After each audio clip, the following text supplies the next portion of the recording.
ನೆಲ, ನೀರಿನ ಸೆಲೆ, ಹೂವಿನ ಬೆಳಕು, ಒಲವು ತುಂಬಿದ ಗಾಳಿಯ ಮಾತು. ಅಷ್ಟೊಂದು ಸುಂದರ ಜೀವನದಂತಿತ್ತು. ಸದ್ದಿಲ್ಲದಂತೆ ಮುಗಿದ ಹಕ್ಕಿಗಳ ನರಳಾಟ, ಕಾಡಿನಲ್ಲಿ ಮೊಳಗಿದ ನೋವಿನ ಕೂಗು, ಭಯದಲ್ಲಿ ಓಡಿದ ಮೃಗದ ಹೆಜ್ಜೆ. ಇವೆಲ್ಲ ನಿನ್ನ ಸ್ವಾರ್ಥದ ಬಗೆಯಲ್ಲದೆ ಇನ್ನೇನು? ಏಕೆ ನಿನ್ನ ಮನಸ್ಸಿಗೆ ಅನುಕಂಪವೂ ಸಾಧ್ಯವಿಲ್ಲ? ನಾವು ನಿನ್ನಂತೆ ಶ್ವಾಸವಾಡುವ ಜೀವಿಗಳಲ್ಲವೇ? ನಾನು ಹಡೆದವ ಹೆಸರು ಪ್ರಕೃತಿ ಮಾತೆ.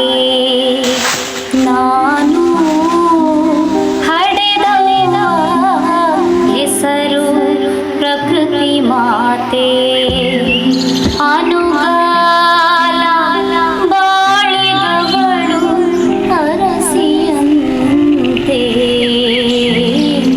ನಾನು ಹಡೆದವ ಹೆಸರು ಪ್ರಕೃತಿ ಮಾತೆ. ಸ್ವಾರ್ಥದ ಸುಳಿಯಲ್ಲಿ ಸುತ್ತಿದವನಿಗೆ ಮರುಳು ಕನಸುಗಳು ಸತ್ಯವೋ ಅನ್ನಿಸಿತು. ಆದರೆ ಪ್ರಕೃತಿಯ ಪ್ರತಿಯಾಳಲು ಮೌನದಲ್ಲಿ ನಿಂತಿರುವ ತಾಯಿ ಶಾಪ ನಿನ್ನ ಅಂತ್ಯ ಬಯಸಿತು. ನಾ ಹಡೆದ ಮಕ್ಕಳೇ ಕೊಡಲಿ ಬೀಸಿದರೆ ನಗೆ. ನಾ ಹಡೆದ ಮಕ್ಕಳೇ ಕೊಡಲಿ ಬೀಸಿದರೆ ನಗೆ. ನನ್ನ ದೇಹದ ತುಂಬ ನೂರು ಗಾಯ. ನನ್ನ ದೇಹದ ತುಂಬ ನೂರು ಗಾಯ. ಮಣ್ಣ ಕಣ ಕಣಗೂ ಬಿತ್ತಿ ಅಣುವಿನ ಬೀಜ.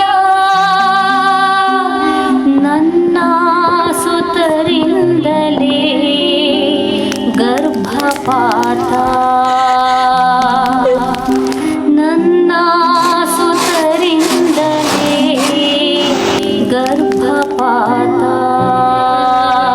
ಆಗದ ಆಸೆಗಳ ದಾಹದಿಂದ ಬಯಲಿನಲ್ಲಿ ಬೆಂಕಿಯ ನಡಿಗೆ ಹಾಕಿದೆ. ಒಂದು ತುತ್ತಿಗೆ 1000 ಮರಗಳನ್ನು ಕೊಂದು ನಿನ್ನ ಪಕ್ಕದಲ್ಲಿಯ ಪಶುವಿಗೂ ನೀರು ಇಲ್ಲದಂತೆ ಮಾಡಿದೆ. ಜೀವ ಪ್ರಪಂಚವೊಂದನ್ನು ಕಟ್ಟಿದ ಪ್ರಕೃತಿಗೆ ನೀನು ಉಣಿಸಿದ್ದು ಪ್ಲಾಸ್ಟಿಕ್ ಕಸ ಜತೆಗೆ ವಿಷದ ಪ್ರಾಶನ.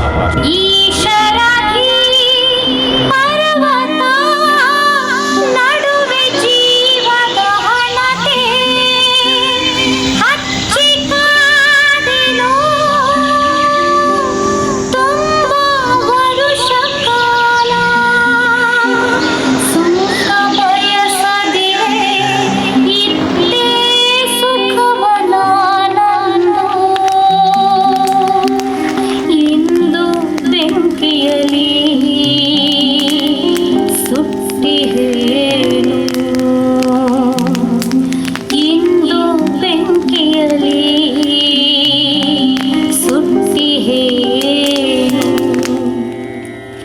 ನಾನು ಹಡೆದವ ಹೆಸರು ಪ್ರಕೃತಿ ಮಾತೆ. ಕಾಲ ಬಾಳಿದವಳು ಅರಸಿಯಂತೆ. ಪ್ರಕೃತಿ ತನ್ನ ಎಲ್ಲೆವರೆಗೂ ಕೊಡುತ್ತದೆ, ಆದರೆ ಮನುಜನು ಅಹಂಕಾರದಿಂದ ಕಿತ್ತುಕೊಳ್ಳುತ್ತಾನೆ. ಅವಳು ನಮ್ಮನ್ನು ಎಚ್ಚರಿಸಲು ಬರಗಾಲವನ್ನು ಕಳುಹಿಸಿದ್ದಾಳೆ, ನಮ್ಮನ್ನು ಬಯಲು ಬಿರುಗಾಳಿಗಳನ್ನು ಬೀಸಿದ್ದಾಳೆ. ಆದರೆ ನಾವು ಕೇಳುವುದಿಲ್ಲ. ಪ್ರತಿ ಕೊಡುವಿಕೆಯ ಹಿಂದೆ ಒಂದು ಎಚ್ಚರಿಕೆ ಇದೆ.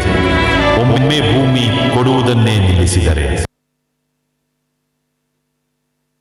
ಏನು ಉಳಿಯುವುದು ನಿನಗೆ?